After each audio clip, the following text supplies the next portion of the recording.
Projeto Santa Novena. Primeiro dia da novena Santa Clara. Exultai no Senhor nossa força. Salmos. Louvado seja nosso Senhor Jesus Cristo, para sempre seja louvado.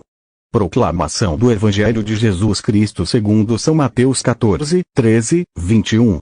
Naquele tempo, quando soube da morte de João Batista, Jesus partiu e foi de barco para um lugar deserto e afastado.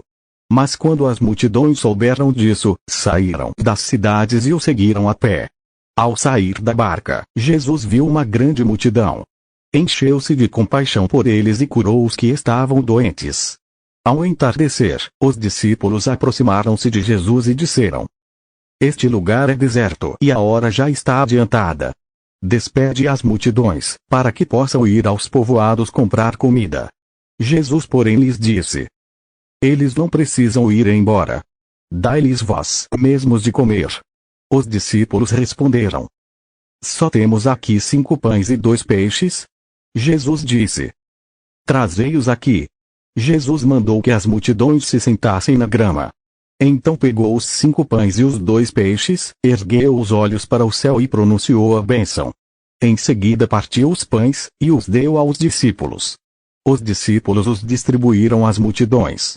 Todos comeram e ficaram satisfeitos, e, dos pedaços que sobraram, recolheram ainda 12 cestos cheios. E os que haviam comido eram mais ou menos 5.000 homens, sem contar mulheres e crianças. Palavra da salvação. Reflexão segundo o Padre João Manuel Lopes. Jesus nos convida a percorrermos o caminho da partilha e doação do pouco ou muito que possuímos a nível pessoal e espiritual. O pouco com Deus se torna um necessário. A ordem de Jesus, dada aos discípulos para que eles dessem de comer ao povo, pode ter-lhe soado como uma ironia, parecia impossível de ser executada até que eles colocaram à disposição de Jesus aquilo que tinham. O dom do pão não é apenas suficiente para satisfazer a multidão, mas é tão abundante que recolheram as sobras. O milagre está na partilha.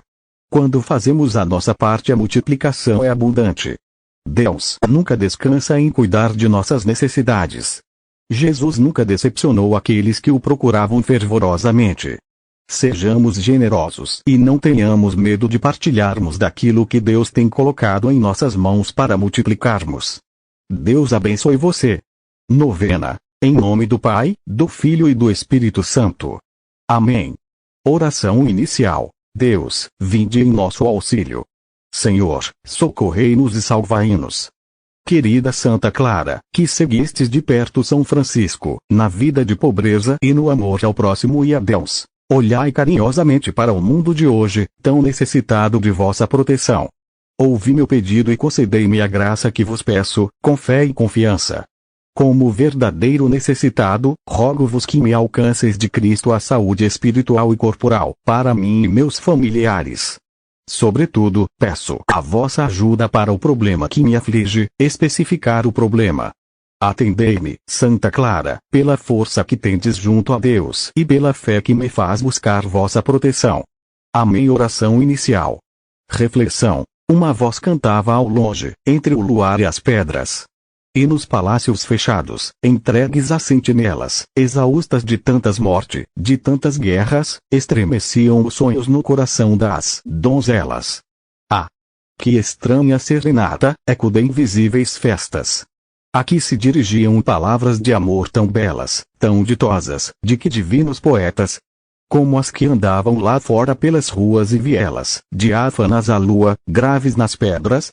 Meditação. Era a voz de Francisco, porque Clara sabia do alvoroço em Assis.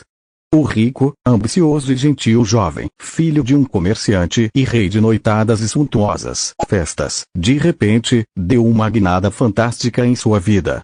Até então, a vida dele estava baseada no luxo, nos prazeres e futilidades do mundo.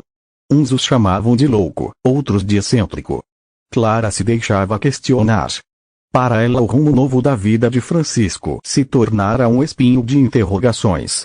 Francisco falava de Deus e com Deus. Falava de Deus para todas as criaturas.